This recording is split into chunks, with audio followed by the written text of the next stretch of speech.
Alors, les principaux défis de cybersécurité pour les jeunes, c'est qu'aujourd'hui, les jeunes utilisent Internet de plus en plus tôt. Nous avons réalisé une enquête il y a quelques mois à l'association e-Enfance qui montre que les enfants commencent à utiliser Internet à partir de 5 ans et 10 mois avec leurs parents. Et juste un an après, à 6 ans et 10 mois, ils continuent à utiliser Internet mais sans la présence de leurs parents. Et pour nous, il est vraiment important d'initier dès les premiers usages du numérique ces enfants à l'importance de se protéger, de faire en sorte que la cybersécurité, ce soit aussi un sujet pour eux. On a besoin de se protéger quand on est un adulte bien sûr, mais aussi dès ses premiers usages. Et donc pour nous de pouvoir prévenir, de pouvoir sensibiliser les enfants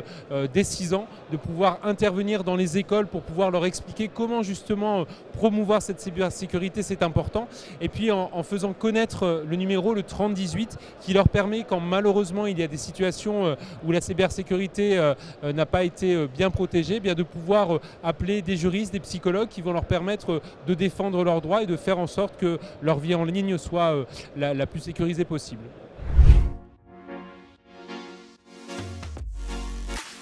Alors la sécurité dès la conception, ça consiste tout simplement à penser les outils que les utilisateurs et notamment les plus jeunes vont utiliser dès le début, dès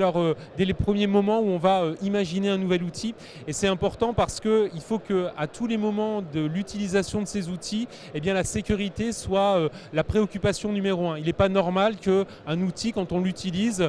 sa sécurité soit une option. Il faut vraiment que dès les premiers moments, on puisse penser la sécurité comme quelque chose de central.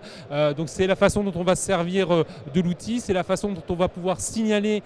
des situations de malveillance quand on va les rencontrer. C'est vraiment une conception globale et c'est vraiment important que tous les acteurs qui vont participer à la création de l'outil, que ce soit les réseaux sociaux par exemple, les créateurs de jeux vidéo, qui puissent avoir aussi une intervention pour faire en sorte que le safety by design, comme on dit aujourd'hui, soit quelque chose qui soit mis en avant systématiquement dès qu'on commence à utiliser et à créer en fait un outil. Alors pour nous, à l'association e-Enfance, il est important de prévenir les risques que les enfants peuvent rencontrer sur Internet,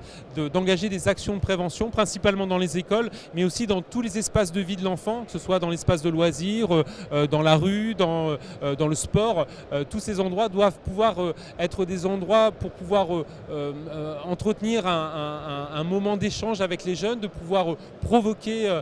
des moments de sensibilisation et puis de proposer aussi un outil, le 3018, qui est le numéro national pour aider les victimes de violences numériques et de harcèlement à l'école, au travers notamment de l'application 3018 qui aide justement les jeunes à pouvoir se protéger au quotidien. L'application 3018, elle doit être téléchargée par tous les jeunes qui utilisent Internet parce que c'est un outil qu'on va pouvoir utiliser si malheureusement des problèmes de cybersécurité se produisent dans le quotidien des jeunes.